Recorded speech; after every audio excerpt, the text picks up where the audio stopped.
So that's why we need to look at this effect a bit more. But a lot of what I've shown you is sort of theoretical and hypothetical. So what do we actually know about charge in layer clouds? Are they charged, for instance? So when I set out to start investigating this as a PhD student a long time ago, there were only a handful of measurements in clouds of charge. It's not an easy thing to do because you have to physically get into the cloud.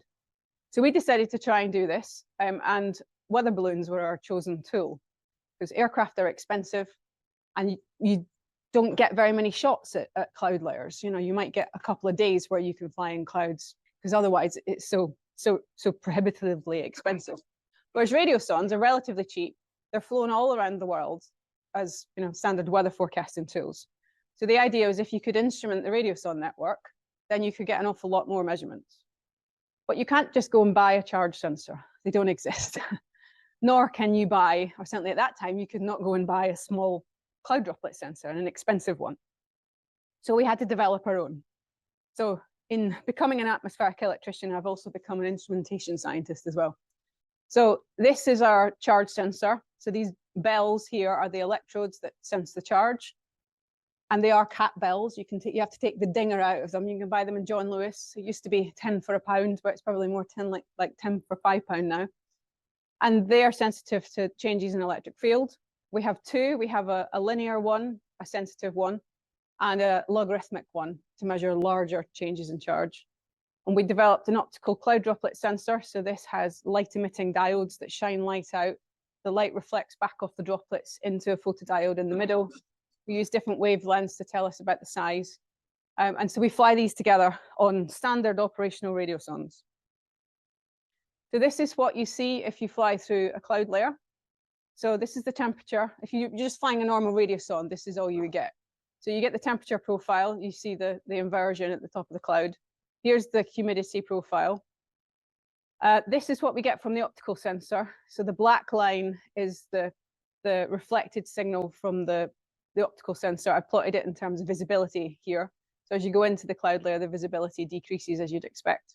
And this gray trace is the photodiode voltage. So this is solar radiation. So as you go up through a cloud, it gets brighter, as you'd expect. This plot here is the theoretical conductivity decrease and the theoretical electric field or potential gradient increase, so like those profiles that I showed you a few slides back. And this is the charge that was measured in black. So you see here that we've got a layer of negative charge at the cloud base and a layer of positive charge at the cloud top. And the gray line is the modeled charge that we get from this here. And you see that that fits very well with the theory that I described a few slides ago, that we've got negative charge in the base and positive charge at the top. So that's just one cloud. We've since done many more. I said 30 flights here. We've probably got more than that now. I've basically done this all over the world. I've done it in Antarctica. I've done it in the Arctic, Iceland. I think that's supposed to be Portugal. And if you take the average, I should say that the charge in clouds is highly variable. All of these clouds are charged, just in different degrees of magnitude. But if you take them all together, then what you see is something like this. So the bases are generally negatively charged and the tops are positively charged. And we get about 40 picocoulombs per cubic meter. So that probably means nothing to you. What does that mean in terms of the droplet charges, right? That's what we're interested in here. How charged are these droplets? So if we take the measurements from the optical sensor and the charge sensor and put them together, and we assume that the charge is equally distributed between all sizes of droplets, then we can plot these distributions of droplet charges for the cloud base and for the cloud top. And you see that the median of these distributions is not large. It's on the order of a few electrons, which doesn't sound like much, but believe it or not, it is actually enough to influence some microphysical processes. But the interesting thing is the tails of these distributions. You can see here that there are some droplets that have hundreds of charges.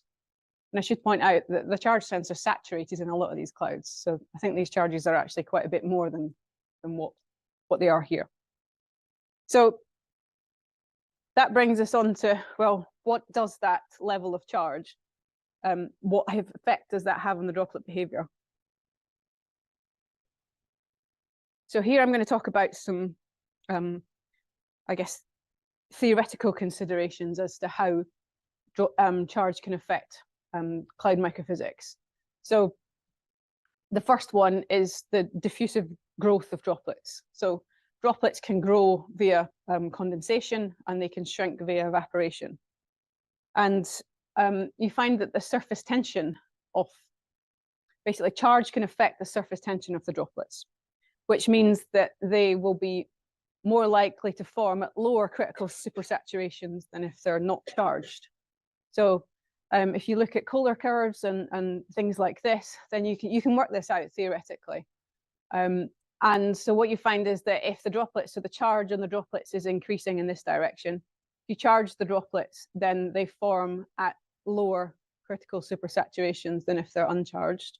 And when they do form, they're larger droplets than what they would be if they're not charged. So this suggests that condensation and evaporation can be affected by this process, by charge.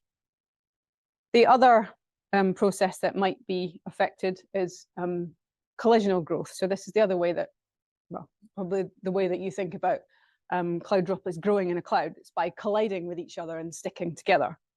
And that's described in terms of the collision efficiency. So the idea here is you've got one droplet and then you've got another one, and as it comes close to it, it can be influenced by the electrostatic force. And so if it's charged, then it's more likely to stick to that other droplet, and therefore they grow. And the reason this can happen is because of something called the electrical image force. So if you've got oppositely charged droplets, it's probably fairly obvious that they can attract each other. But everybody probably remembers from school that if you've got the same charged droplets, if you've got two positively charged droplets, we were all taught that Coulomb's law of repulsion means that they will repel each other. And that's true. But if you've got droplets, then it's different, because the charge and the droplets can move. So Coulomb's law is for point charges, where the charges don't move. But droplets have charges that can move. So the idea is if you've got two positively charged droplets, they will each induce a negative charge in the other drop. And so this is actually attractive. It's only valid at small, short-range forces, but it does certainly theoretically have an effect on how droplets how they can collide with each other. And it tends to be, it's a larger effect for small droplets. So typically droplets that are smaller than 10 microns. So this is showing that for the smallest droplet sizes here, as we increase the charge, the collision efficiency gets larger. So these are the two ways that we think that charge might affect cloud microphysics. So one of the large-scale cloud processes that we can model, and we've started to do this now, is rainfall and what the effect of charge has on rainfall. So this plot here is modeling the time that it takes for droplets to grow to a size where they're raindrops. They're big enough to be raindrops, so that's about 500 microns. And if you add charge into this, what you find is that the drops reach raindrop size quicker if they're charged than if they're uncharged. And it's not a huge amount faster, but it is faster.